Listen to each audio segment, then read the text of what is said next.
नमस्कार, मैं हूं शेफाली और आप देख रहे हैं सिटी न्यूज। खबरों में बात करेंगे सबसे पहले आज की सुर्खियों की। पूर्व मुख्यमंत्री मधु कोड़ा की भतीजी के अपहरण कांड में फरार आरोपी के घर चिपकाया गया इश्तेहार।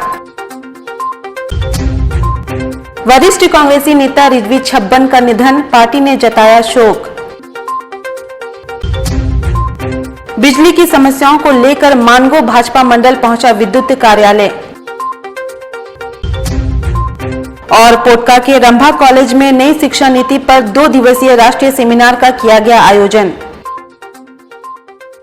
खबरें विस्तार से। पूर्व मुख्यमंत्री मधु कोड़ा की भतीजी के अपहरण कांड में फरार आरोपी के घर चिपकाया गया इश्तेहार। सोनारी थाना पुलिस ने पूर्व मुख्यमंत्री मधु कोड़ा की भतीजी सोनारी की रहने वाली निशा कोड़ा अपहरण कांड के फरार आरोपी शहनवाज उर्फ मोनू के घर में शुक्रवार को इश्तेहार चिपकाया। इश्तेहार चिपकाने के साथ ही उसके परिजनों को नोटिस दी कि शहनवाज जल्द से जल्द इस मामले में थाने या कोर्ट में हाजिर हो। इश्तेहार चिपकाने के साथ ही मोहल्ले में डुगडुगी भी बजाई गई। रिश्तेदार चिपकाने के लिए सोनारी थाना पुलिस आजाद नगर थाना पहुंची थी और वहां से पुलिसकर्मियों को लेने के बाद शहनवाज के घर पहुंची और वहां इश्तेहार चिपकाए। शहनवाज की मां से पूछताछ भी की गई। उसकी मां का कहना है कि उसे नहीं पता कि शहनवाज कहां है। इसके अलावा कई सार्वजनिक स्थानों पर भी इश्तेहार चिपकाया गया और मोहल्ले के लोगों को भी नोटिस देकर कहा गया कि वह शहनवाज तक यह बात पहुंचा दे। गौरतलब है कि 25 जुलाई 2019 को पूर्व मुख्यमंत्री मधु कोड़ा की भतीजी निशा कोड़ा का अपहरण कर लिया गया था। इस अपहरण कांड का मुख्य सूत्रधार तत्कालीन भाजपा नेता ताजदार आलम था। ताजदार आलम ने गांव में एक जमीन दिखाने के बहाने निशा को 2 मोहानी की तरफ ले गया और वहीं से उसका अपहरण कर लिया। बदमाशों ने निशा कोड़ा की स्कोडा रैपिड कार, 6 लाख रुपए के सोने के जेवरात और 1 लाख रुपए कैश लूटे थे। बाद में निशा की स्कोडा कार आसनसोल से बरामद हुई थी। ताजदार ने इस मामले में नीमडी के चौरा गांव के गैंगस्टर राजू चौड़ा की मदद ली थी। पुलिस ने ताजदार, राजू चौड़ा और राजू चौड़ा गैंग के 2 अन्य सदस्यों कयूम अंसारी और कादिर को जेल भेज दिया था। बाद में तफ्तीश के दौरान एक अन्य अपराधी बंधु तिर्की की संलिप्तता सामने आई थी। बंधु ने कोर्ट में सरेंडर कर दिया था, लेकिन अभी तक शहनवाज उर्फ मोनू गिरफ्तार नहीं हुआ है। इसी के चलते उसके घर पर इश्तेहार चिपकाया गया। शहनवाज उर्फ मोनू जी, जो एक सोनारी थाना में अपहरण का मामला में कई दिनों से फरार चल रहा है, उसके विरुद्ध हम लोग कोर्ट में वारंट भी लिए हैं। वारंट में भी छापामारी किया, परंतु अभी तक वो नहीं कोर्ट में सरेंडर किया है, नहीं थाना में आके सरेंडर किया है। तो अब आगे की प्रक्रिया चल रही है। उसके विरुद्ध में इश्तेहार लिए हैं माननीय न्यायालय से। अब उसके घर में अब कुर्की किया जाएगा अगर कोर्ट में सरेंडर नहीं करता है तो। ये किस केस में वांटेड है? अपहरण का मामला में है सोनारी थाना में। कब से केस दर्ज हुआ है? 19 का मामला है। 2019 का। हाँ। अभी तक इसमें कोई गिरफ्तारी नहीं वसील? नहीं, गिरफ्तारी तो हुआ है। बंधु तिर्की करके बगले के रहने वाले हैं, वो कोर्ट में सरेंडर कर दिए हैं और ये ही एक बचा हुआ है, परंतु नहीं अभी तक कोर्ट में सरेंडर किए हैं, नहीं थाना में आके कोई सरेंडर किया है। इधर घर से भागा फिर रहा है। कई बार हम लोग इसके घर में छापामारी मार रहे हैं। करीब आपका 5-6 महीने से इसके घर में हम लोग छापामारी कर रहे हैं, परंतु ये ना घर में रह रहे हैं, ना इसके बारे में कोई सूचना हम लोग को अभी प्राप्त हो रही है। इस वजह से हम लोग आगे की प्रक्रिया कर रहे हैं। इधर वरिष्ठ कांग्रेस नेता रिजवी छब्बन का निधन, पार्टी ने शोक जताया।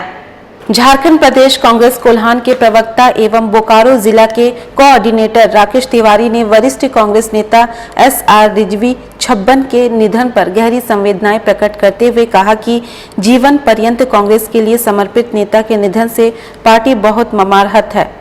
कोल्हान के सभी वरिष्ठ कांग्रेस जनों ने उनके निधन पर अपनी संवेदनाएं प्रकट की है।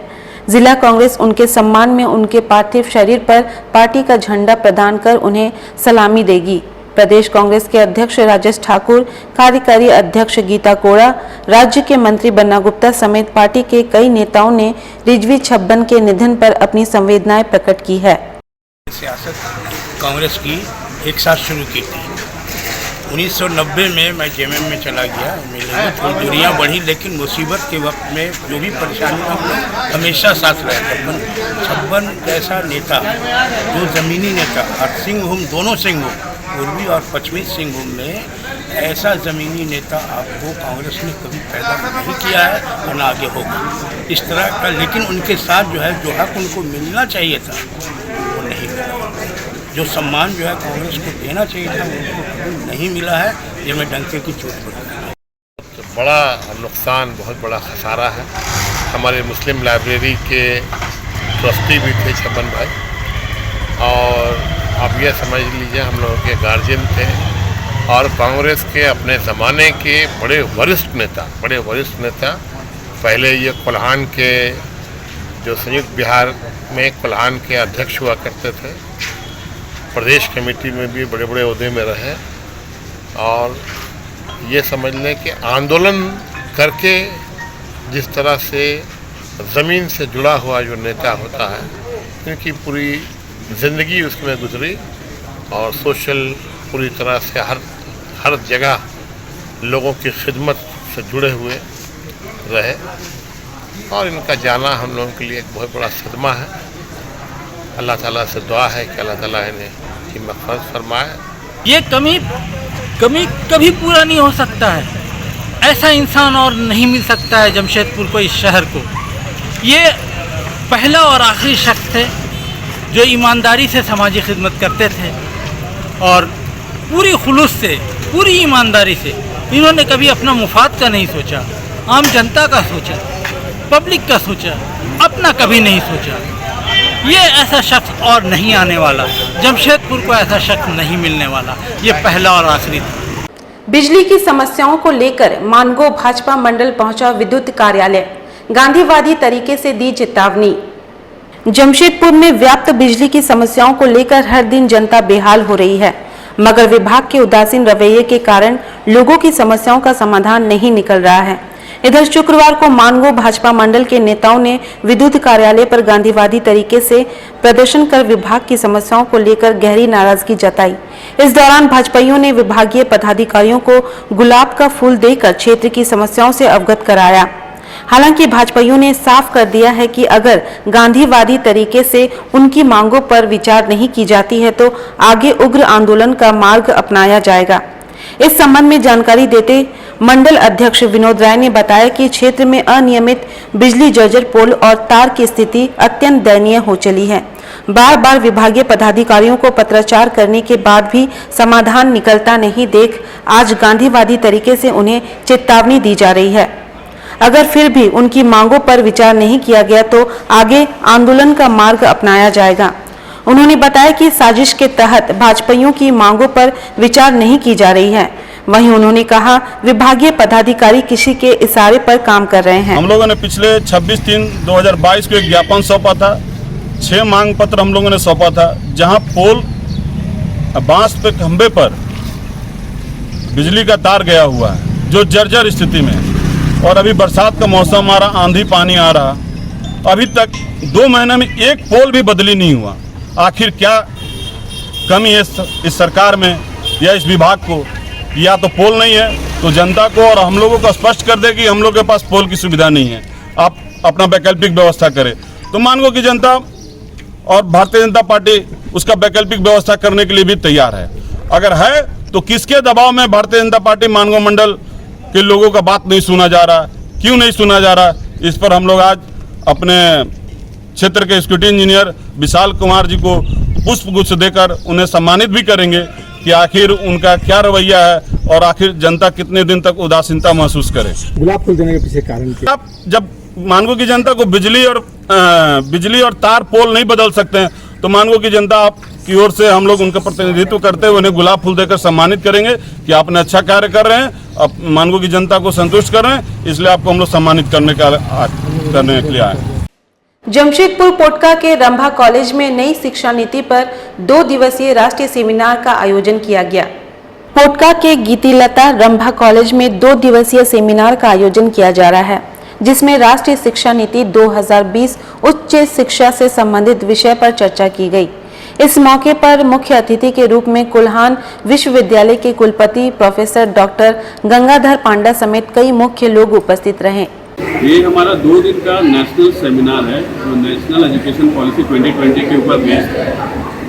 इस सेमिनार का मुख्य उद्देश्य है कि हमारे जो बच्चे हैं या आसपास के जो पेरेंट्स हैं या कलीग्स हैं उनको हमको अवगत कराना है इस पॉलिसी से, ताकि आने वाली पीढ़ी जो इस पॉलिसी को इम्प्लीमेंट करेगी उनको इस बारे में जानकारी मिले और अच्छे से अच्छे हम उन चीज़ को विस्तार रूप से हमारे स्पीकर्स आ रहे हैं विभिन्न राज्यों से, जैसे उड़ीसा, बंगाल, यूपी और यहाँ से उत्तर प्रदेश से स्पीकर्स आ रहे हैं जो विस्तार रूप से उस चीज़ को बताएंगे और उस चीज़ को अवगत करवाएंगे ताकि जो भी हमारे कोर्स है उस चीज़ पे वो लोग इनरोल कर पाए और उस चीज़ पे अच्छे से उसको समझ पाए।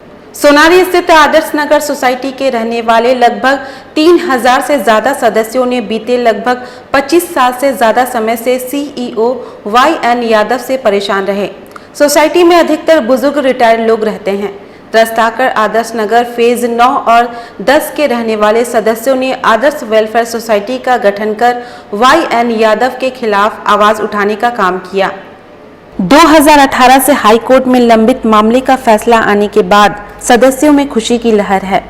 गुरुवार शाम सदस्यों ने सेक्रेटरी धनंजय डे के नेतृत्व में फेज 6 दुर्गा पूजा मैदान में एक बैठक बुलाई। बैठक के माध्यम से सभी फेज के एक सदस्यों को एडॉक्ट कमेटी में शामिल किया गया। मौके पर महिला सदस्य माहेश्वरी दुबे ने बताया, आदर्श नगर में कई वर्षों के बाद नया सूर्योदय हुआ है। सदस्यों में खुशी की लहर है। सबकी सहमति से एडॉक्ट कमेटी का गठन किया गया। उम्मीद के साथ पूर्ण विश्वास है यह कमेटी सदस्यों के लिए बेहतर काम करेगा। अभय कुमार सिंह ने बताया, बीते 40 साल से आदर्श नगर के सदस्यों ने YN यादव का अत्याचार झेल रहे थे। संघर्ष के बाद कोर्ट का आदेश आया है। फिलहाल आदर्श नगर के CEO YN यादव के कमेटी को भंग कर दिया गया है। 3 महीने के अंदर चुनाव होना है, जिसको लेकर एडॉक्ट कमेटी का गठन किया गया। कोर्ट के निर्देश पर SDO के देखने के लिए चुनाव कराया जाएगा, जिसकी तैयारी जारी है। राजेंद्र पाल ने बताया कि आदर्श नगर सोसाइटी में बीते 40 साल से सदस्यों को जो ट्रीटमेंट मिल रहा था वह बहुत बड़ा इशू था। अब समस्या खत्म हुआ है। सभी सदस्य तन मन धन से नए युग की शुरुआत करेगी, जिसकी तैयारी की जा रही है। बहुत खुशी की लहर है। पूरे आदर्श नगर में एक नया सूर्योदय हुआ है और बस ये उम्मीद है कि आगे जो भी होगा बहुत अच्छा होगा। कमेटी बनाया सब, आप उसमें आप लोग का सहमति है? हाँ, हम सबकी सहमति है और सबको विश्वास है कि ये कमेटी बहुत अच्छा काम करेगी। ये ट्रिब्यूनल के फैसले पर मीटिंग हुआ है, जिसमें हम लोगों के सोसाइटी पर जो 40 साल से केंचुली के जैसा यादव जी बैठे हुए थे उनको हटा दिया गया है। पूरा सोसाइटी को भंग कर दिया गया है और कोर्ट के ऑर्डर के अनुसार आज एक तदर्थ कमेटी का गठन किया गया है, जो आगे 3 महीना के अंदर चुनाव कराएगा। नई कमेटी बनने और अभी वहाँ कोई नहीं है, इसके बीच का टाइम गैप है, बहुत टेम्पररी है। इसमें बहुत कुछ पॉलिसी चेंज नहीं होने वाला है। जो कुछ होना है 3 महीने बाद होना है, लेकिन हम लोग सही दिशा में आगे बढ़े हैं, इतना मैं कह सकता हूँ। इधर गुरुवार को जहां एक परिवार पिता के निधन के बाद दुकान को कुछ लोगों द्वारा हड़पने की शिकायत को लेकर SSP के पास पहुंचे थे, वहीं दूसरा पक्ष SSP के पास न्याय की मांग को लेकर पहुंचा और उक्त दुकान का खुद को स्वामी बताया। जुवेदा खातून नामक महिला अपने पति के साथ SSP के पास न्याय की गुहार लगाने पहुंची। उन्होंने बताया कि शेख शहबाज और उसकी बहन द्वारा उन पर लगाया आरोप गलत है। वो लोग उन्हें परेशान कर रहे हैं। उक्त दुकान को 17 लाख रुपए में शेख अख्तर से जुबेदा खातून के पति ने दुकान खरीदी थी और पूरे पैसे भी नगद दे चुकी है, पर अब तक उन्हें दुकान का मालिकाना हक नहीं मिला, जबकि शेख शहबाज उन्हें डरा धमका कर परेशान कर रहे हैं। उन्होंने SSP से न्याय की मांग करते हुए जांच कर उचित कार्रवाई की मांग की है। हमने 17 लाख में दुकान खरीदा था। आपके हस्बैंड ने? जी। फिर तो वो लोग हम लोग को दुकान को हड़पना चाहते हैं। उसके लिए वो लोग हम लोग को आकर धमका रहे हैं, डरा रहे हैं, धमका रहे हैं और मेरे हस्बैंड को भी बहुत परेशान किए हुए हैं। किनसे खरीदे? टॉर्चर कर रहे हैं। किनसे खरीदे थे? शाह अख्तर से। वो डेथ कर गए हैं, उनका बेटा शहबाज। अच्छा जी। और हम लोग को बहुत डरा रहा है, धमका रहा है और टॉर्चर किया हुआ है एकदम। दुकान का इंक्वायरी एकदम अच्छा से होना चाहिए। पैसा हम लोग पूरा जमा कर दिए। वो पैसा मेरे घर में आकर के लेके जाता था। किससे? हमसे लेके जाता था। मैं जाकिर नगर में रहता हूं और मैं सिटी एसपी साहब से न्याय के लिए मैं आया हूं। मैं एक दुकान शेख अख्तर से लिया था। वो दुकान 2019 में लिया था और उसको मैं भाड़े पे दे दिया था। देने के बाद उसका रेंट एग्रीमेंट भी है और सेल डीड भी है। आज उस सेल डीड में शहबाज का, उसका बेटा का साइन है और उसके अख्तर का भी साइन है।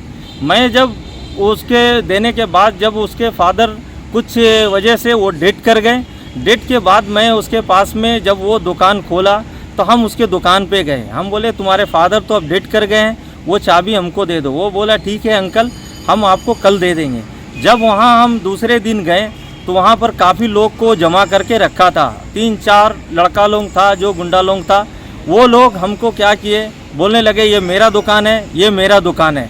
वहाँ उसके बाद काफ़ी लोग वहाँ जमा हो गए, सब हमको बहुत बदतमीज़ी करने लगे, बहुत सारा बात बोलने लगे, धमकाने लगे। तो हम लोग वहाँ से फिर हम थाना में गए, मानगो थाना में। थाना में जाने के बाद हम ये बात को बोले सर मेरे साथ में ऐसी ऐसी हो रही है, ऐसा ऐसा बात है। वो बोले कि आवेदन डालो बाबू। उसके बाद हम आवेदन डालें। आवेदन डालने के बाद में शहबाज को भी बुलाया गया। शहबाज 2 दिन तक नहीं आया। फिर तीसरा दिन वो क्या किया, बहुत सारे लोग के साथ में वो वहाँ आया। आने के बाद बड़ा बाबू के साथ में मेरी मीटिंग हुई। हम लोग दोनों पक्ष बैठे और उसके तरफ से काफ़ी लोग थे, सब बीजेपी के और इसके लोग थे। तो मैं फिर जाके वो दोनों का पेपर सीट वहाँ के प्रभारी थाना इंचार्ज वो चेक किए। चेक करने के बाद में वो बोले कि तुम्हारे पास में ओरिजिनल कहाँ है। हम उसको ओरिजिनल सारा प्रभारी को दिखाएं और वहाँ पर ही सबमिट किए। लेकिन शहबाज वहाँ पर ये ओरिजिनल नहीं लेके आया। थाना प्रभारी उसको बोले थे तुम ओरिजिनल डॉक्यूमेंट्स लेके आने के लिए, लेकिन वो प्रभारी नहीं लेके आया। तो वो जीरेक्स कॉपी लेके आया जो वो फेक है। तो क्या उसके कुछ बहकावे में आके और उसके घर की पूरी फैमिली मिलके मीडिया में, सोशल मीडिया में मेरे नाम को बदनाम किया जा रहा है और मेरी फैमिली को सबको बदनाम कर दिया जा रहा है। और बाहरी तबकों से मेरे को हर टाइम फ़ोन आ रहा है और ये सब बोला जा रहा है कि तुम इस दुकान से हट जाओ, नहीं तो हमको मेरे जान के खतरा है। इसलिए हम निवेदन करने आए हैं सिटी एसपी साहब से कि इसका न्याय मेरे को दिलाएं। वक्त हो चला है अब एक छोटे से ब्रेक का, तब तक के लिए देखते रहिए सिटी न्यूज।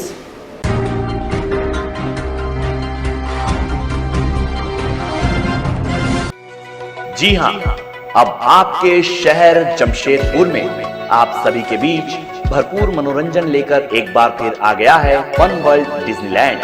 सबसे शानदार और पुराना फन वर्ल्ड डिज्नीलैंड इस बार फन वर्ल्ड डिज्नीलैंड करेगा मौज और मस्ती की बरसात। एंटरटेनमेंट का बादशाह डिज्नीलैंड लेकर आया है आपके शहर जमशेदपुर में थ्रिल, एक्साइटमेंट और एंटरटेनमेंट का सैलाब, यानी पूरा विदेशी मनोरंजन नगरी डिज्नीलैंड में सिमट कर आ गया है। जो झूले हैं, जो राइड्स हैं, इस बार हमने एक बड़ा ब्रेक डांस लेके आए हैं जो नया लुक में है। वो उम्मीद है कि इससे पहले भी जो लगाए हैं ब्रेक डांस काफ़ी लोगों को पसंद आया है और ये जो हम नई वाली जो ब्रेक डांस लेके आए ये भी काफ़ी पसंद आएगा। हम यहाँ के लोगों को कहना चाहेंगे कि एक ही कैंपस में ये सारी सुविधा, खाना पीना, मार्केटिंग एंड झूले, बच्चों के लिए झूले, बड़ों के लिए झूले एक साथ जो लेके आते हैं और सबको यहाँ पे एंजॉय करने का एक मौका मिलता है गर्मी की छुट्टियों में। साक्षी आम बागान मैदान यानी जमशेदपुर में, जहां मनोरंजन, मस्ती और उसके साथ तरह तरह के राइड्स, अंतर्राष्ट्रीय झूले और खेल। इस बार का खास आकर्षण हेलीकॉप्टर व वाटर बोट के साथ जॉइंट व्हील, टोरा टोरा, स्लाम्बो, break dance, jumping frog, Mickey Mouse, jumping motor bike, 3D game, साथ में और भी बहुत कुछ। हैंडलूम और हैंडीक्राफ्ट के सैकड़ों आइटम्स के साथ जायकेदार लज्जेदार व्यंजनों का मजा भी आप यहाँ ले सकते हैं। तो ना करें देर, जल्द पहुंचे फन वर्ल्ड डिज्नीलैंड, साक्षी आम बागान मैदान जमशेदपुर में, शाम 4 बजे से रात 10 बजे तक। सोनारी नर्सिंग होम, बीमारी चाहे छोटी हो या बड़ी, हमें चिंता है आपकी। हम नहीं चाहेंगे कोई भी तकलीफ आए आप तक, और अगर आती है तो फिक्र ना करें, क्योंकि हम हैं आपके साथ। सोनारी नर्सिंग होम, जहां जमशेदपुर के प्रसिद्ध डॉक्टर्स जो अपनी परवाह ना करते हुए करेंगे आपकी परवाह। सोनारी नर्सिंग होम पिछले 15 सालों से दे रहा है अपनी सेवाएं।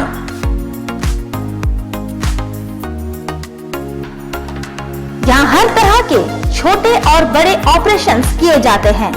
यहाँ हर तरह की बीमारियों का इलाज किया जाता है। सोनारी नर्सिंग होम में शहर के प्रसिद्ध डॉक्टर्स अपनी सेवाएं दे रहे हैं। यहाँ एसी बेडरूम होने के साथ साथ सोनारी नर्सिंग होम परिसर में मेडिकल स्टोर भी उपलब्ध है। सोनारी नर्सिंग होम का संचालन डॉक्टर GB सिंह, अलाउद्दीन सिद्दीकी और लक्की सिंह के द्वारा किया जा रहा है। मेरा नाम डॉक्टर GB सिंह है और मैं जो हूँ टाटा मेन हॉस्पिटल से रिटायर किया हूँ। 36 साल तक काम किया है टाटा मेन हॉस्पिटल में और मैं head of the I department से रिटायरमेंट हुआ है। और उस समय से ही मेरी एक इच्छा थी कि इस एरिया में एक छोटा सा नर्सिंग होम हो जिसमें हम लोग नीचे तबके के लोग या कम आमदनी वाले लोग हम लोगों के पास आ सकें। हम समझते हैं आपके अपनों का दर्द और हम आश्वासन देते हैं उनके अच्छे स्वास्थ्य का। हमारा उद्देश्य स्वस्थ समाज का निर्माण करना है। हम जानते हैं और मानते हैं कि स्वस्थ जीवन ही स्वस्थ भारत निर्माण के प्रति है पहला कदम। हम करते हैं आपके स्वस्थ जीवन की मंगल कामना।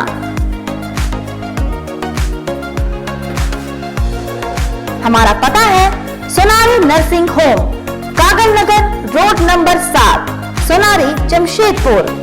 हमारा कॉन्टैक्ट नंबर है 91143438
प्रकार के ब्रांड्स कपड़े और जूते 50 से 70% डिस्काउंट रेट में उपलब्ध है।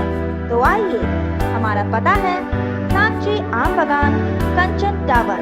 हमारा फोन नंबर 0657243300।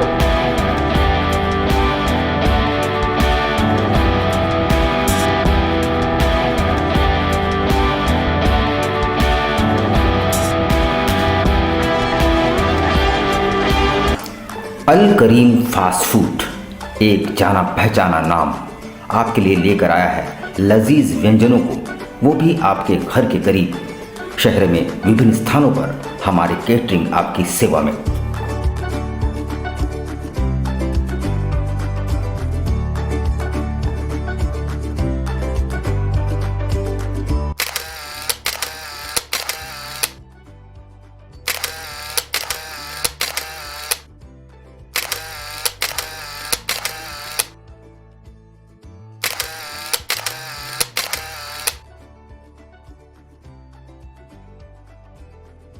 महंगाई के इस दौर में भी किफ़ायती और लजीज चाइनीज़ व्यंजनों के लिए हमारे कोलकाता से आए विशेषज्ञ शेफ प्रॉपर हाइजीन के साथ, इसके अलावा बिरयानी, फ्राइड राइस, रोल्स के अनगिनत आइटम्स।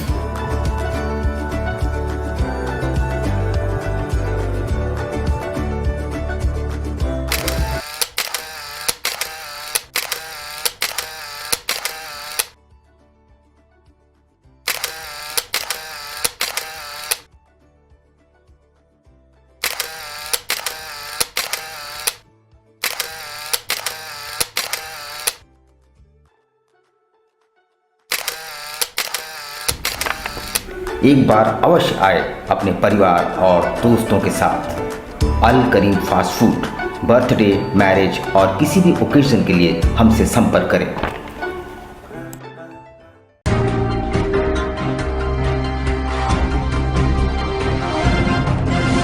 ब्रेक के बाद मैं शिफाली आप सभी का स्वागत करती हूं। पोटका जिला परिषद क्षेत्र संख्या 12 के प्रत्याशी उज्जवल मंडल ने विभिन्न क्षेत्र का दौरा किया। कहा, हमारी पहली प्राथमिकता क्षेत्र का सर्वांगीण विकास करना है। जिला परिषद प्रत्याशी उज्जवल मंडल ने कहा कि हमारा मुख्य उद्देश्य क्षेत्र का सर्वांगीण विकास करना है। ग्रामीण क्षेत्रों में पानी की समस्या काफी है, सड़क की हालत काफी खराब है।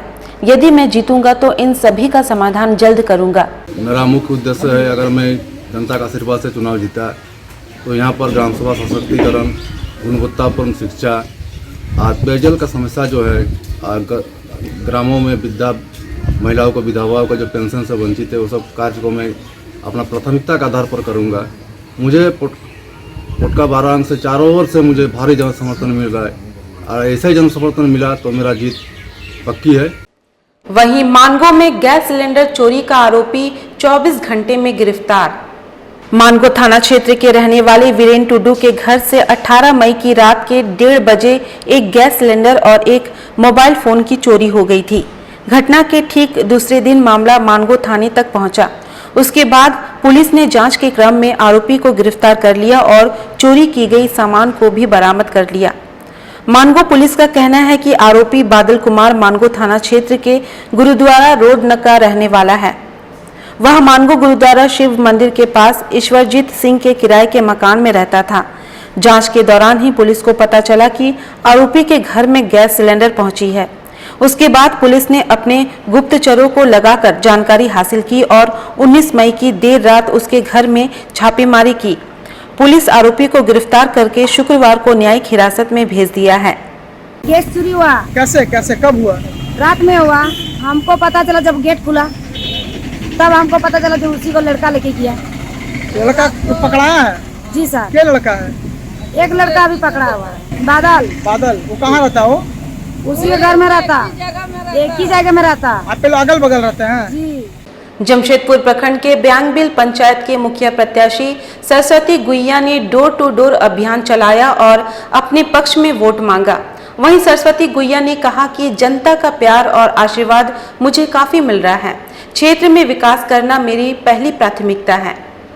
समाज सेविका सह मुखिया प्रत्याशी सरस्वती गुइया ने कहा कि आज हमने अपने पंचायत क्षेत्र में दौरा किया, लोगों से अपने पक्ष में वोट मांगा।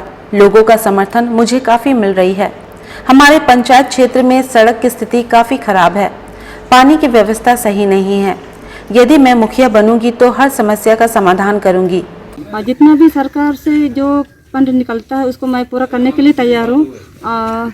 उसके बाद जितना रोड का, पानी का, इंदिरा आवास का, राशन कार्ड का, उसके बाद जो वृद्धा पेंशन जो नहीं मिल रहा उसको भी पूरा करने के लिए तैयार हूँ। सबसे ज़्यादा तो इंदिरा आवास किसी का बना नहीं है और वृद्धा पेंशन किसी को भी, मतलब जहाँ तक अभी गए हैं सब कोई बोल रहा है कि हम लोगों का अभी तक वृद्धा पेंशन अभी तक दिलाया नहीं है। और पानी का भी बहुत दिक्कत है और उसके बाद नाला का भी बहुत दिक्कत है, तो उसको हम पूरा करना चाह रहे हैं। जनता का काफ़ी आशीर्वाद प्यार मिल रहा है। जितना भी अभी यहाँ पर जो महिलाएं मेरे को सपोर्ट कर रहा है, हमको बहुत अच्छा लग रहा है। अगर ऐसे सपोर्ट करते रहेगा तो हम भी आगे बहुत ज़्यादा काम करना चाहेंगे। और मानगो जवाहर नगर रोड नंबर 10 में LG का सर्विस सेंटर का उद्घाटन शुक्रवार को किया गया। ब्रांड सर्विस मैनेजर आरको घोष ने बताया कि इस एरिया में AC का कोई सर्विस सेंटर नहीं है, इसीलिए यह सर्विस सेंटर खोला गया। उन्होंने बताया कि उनका एक ब्रांच धतकिडी में भी है। AC की सेल में बढ़ोतरी को देखते हुए सर्विस सेंटर द्वारा जिस दिन AC खरीदा गया उसी दिन AC को फिट भी किया जाएगा, जिससे ग्राहकों को परेशानी नहीं होगी। ये बेसिकली LG का सर्विस सेंटर है AC इंस्टॉलेशन का। हम लोगों का जो LG का AC बिकता है उसका इंस्टॉलेशन के लिए हम लोग ये सर्विस सेंटर बनाए हैं। हम लोगों का और एक सर्विस सेंटर धतकिरी में है और ये मानगो में है। तो हम लोग जो जमशेदपुर का एरिया है उसको 2 हिस्सा में बांट के अलग अलग करके दिए हैं, क्योंकि इस साल हम लोगों का AC जो है उसका जो सेल ये हुआ है बहुत अच्छा हुआ है। तो उस हिसाब से कस्टमर का एक्सपेक्टेशन है कि सेम डे हम लोग इंस्टॉलेशन भी करें, क्योंकि LG का जो AC है जो खरीदता है उसमें हम लोग यही चीज़ बोल के बेचते हैं कि हम लोग सेम डे AC को कस्टमर के घर में टांगेंगे। ये बहुत बड़ा चीज़ होता है AC बेचने के लिए, बहुत बड़ा USP होता है। ठीक है। मानगो में ये मानगो में हम लोग खुले हैं। ये मानगो, ये एरिया जो मानगो है उसका जो अलाइड एरिया है, इधर से आपका डिमना हो गया, ये पूरा जो एरिया हो गया, उधर घाटशिला, बैरागोड़ा, ये सब एरिया सब यही सर्विस सेंटर से ऑपरेट होगा। ये पहला सर्विस सेंटर ये मानगो में पहला है, लेकिन एलजी का सर्विस सेंटर ऑलरेडी है हम लोगों के पास। एक कंपनी का अपना सर्विस सेंटर है, एक एसी इंस्टॉलेशन का, ये तीसरा है। और पोटका प्रखंड के मातको पंचायत के मुखिया प्रत्याशी रुक्मणी सिंह ने शुक्रवार को पदयात्रा निकाला और लोगों से अपने पक्ष में वोट मांगा। वहीं रुक्मणी सिंह ने कहा कि जनता का भरपूर समर्थन मुझे मिल रहा है। वहीं रुक्मणी सिंह ने कहा कि हमारा मुख्य उद्देश्य क्षेत्र की जनता को शुद्ध पानी की व्यवस्था कराना, बेरोजगार महिलाओं को रोजगार दिलाना, खराब सड़कों को बनाना है। सबसे बड़ा लक्ष्य यह है कि सरकार की तरफ से जितना भी योजनाएं आती है सब मैं अपने पंचायत में ला सकूं और जितने भी आम जनता को सपोर्ट कर सकूं। जैसे इंदिरा आवास हुआ, फिर यहाँ का पानी की व्यवस्था बहुत ख़राब है। यहाँ के माताओं एवं बहनों बहुत दूर दूर से पीने के लिए पानी लाते हैं और रोड व्यवस्था भी बहुत ख़राब है। पीसीसी रोड अभी तक ठीक नहीं हुआ है और विधवा पेंशन, वृद्धा पेंशन का लाभ भी नहीं मिल रहा, लाडली योजना का लाभ भी नहीं मिल रहा है। पहले भी देख चुके हैं 2 मुखिया को जो भी योजना मिलना चाहिए अभी तक वो योजना नहीं मिल पाई है। तो मेरा इतना यही लक्ष्य है कि जितना भी योजना सरकार की तरफ से आती है मैं अपने पंचायत को दे सकूं। चलते चलते फिर से एक बार नजर डालेंगे आज की सुर्खियों पर। पूर्व मुख्यमंत्री मधु कोड़ा की भतीजी के अपहरण कांड में फरार आरोपी के घर चिपकाया गया इश्तेहार। वरिष्ठ कांग्रेसी नेता रिजवी छब्बन का निधन, पार्टी ने जताया शोक। बिजली की समस्याओं को लेकर मानगो भाजपा मंडल पहुंचा विद्युत कार्यालय। और पोटका के रंभा कॉलेज में नई शिक्षा नीति पर 2 दिवसीय राष्ट्रीय सेमिनार का किया गया आयोजन। और अभी के लिए बस इतना ही। कल फिर मिलेंगे कुछ नई खबरों के साथ। तब तक के लिए दीजिए सिटी न्यूज की पूरी टीम को इजाजत। नमस्कार।